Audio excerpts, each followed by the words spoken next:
married and to have a family, the freedom which was not prevented in a lawful life. But then I slowly saw that not only was I not free, but my brothers and sisters were not free. I saw that it was not just my freedom that was curtailed, but the freedom of everyone who looked like I did. That is when I joined the African National Congress, and that is when the hunger for my own freedom became the greater hunger for the freedom of my people.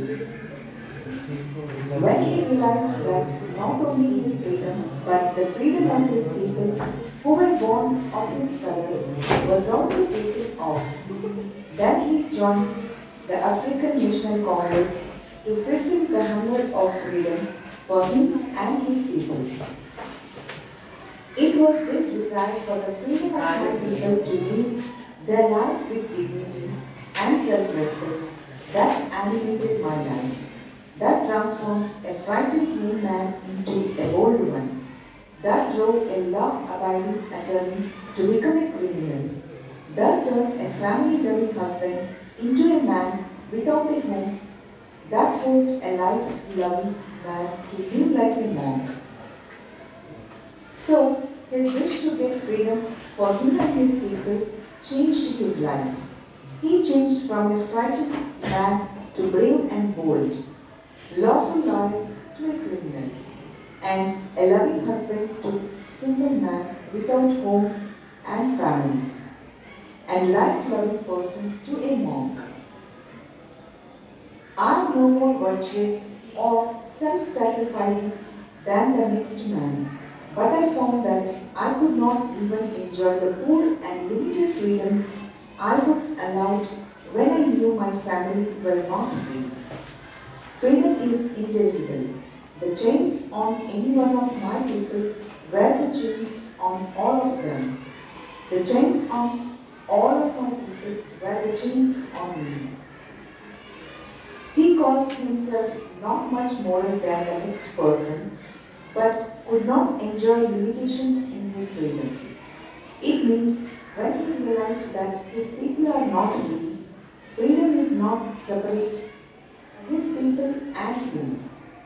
Restrictions on his people are restrictions on him, and vice versa. I knew that the oppressor must be liberated just as surely as the oppressed. A man who takes away another man's freedom is a prisoner of hatred. He is locked behind the bars of prejudice and narrow-mindedness. I am not truly free if I am taking away someone else's freedom, just as surely as I am not free when my freedom is taken from me. The oppressed and the oppressor alike are robbed of their humanity. The people who control others and those who are being controlled are both should be set free. Person who is taking away others' freedom is also not free, as he is in the prison of hatred. He is in the prison of prejudice and narrow-mindedness. If one is taking the freedom of other, he himself is not free. So both the oppressor and the oppressed are blocked of their freedom. Now let us see the oral summary of the lesson.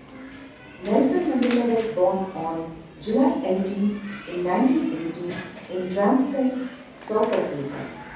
Being the boy, he had grown free, as he enjoyed free to roam in the fields near his mother's hut, free to swim in the clear stream that ran through his village, free to roast maize under the stars and ride the broad backs of slow-moving bulls. He obeyed his father and abided by the customs of his tribe. He opined that his boyhood freedom was an illusion. When he discovered as a young man that his freedom had already been taken from him, that he began to hunger for it. As he was grown, he learned some basic and honorable freedoms of achieving with his potential earning. He had two obligations, that he should abide by his family and to the society. But in a country like South Africa, it was impossible. In South Africa, a man of color who attempted to live as a human being was punished and isolated. A man who tried to fulfill his duty to his people was inevitably ripped from his family and his home and was forced to live a life apart, a twilight existence of secrecy and rebellion. Nelson Mandela joined the African National Congress, where the hunger for his own freedom became the greater hunger for the freedom of his people. It was his desire for the freedom of his people to live their life with dignity and self-respect. He transformed a frightened young man into a bold one. That drove a law-abiding attorney to become a criminal. That turned a family-loving husband into a man without a home. That forced a life-loving man to live like a monk. He claimed that the chains on any one of his people were the chains on all of them. The chains on all of his people were the chains on him. He thought that the oppressor must be liberated just as surely as the oppressed. A man who took away another man's freedom was a prisoner of hatred. He was locked behind the bars of prejudice and narrow-mindedness. Hope you found this video helpful in understanding the lesson. Thank you for watching this.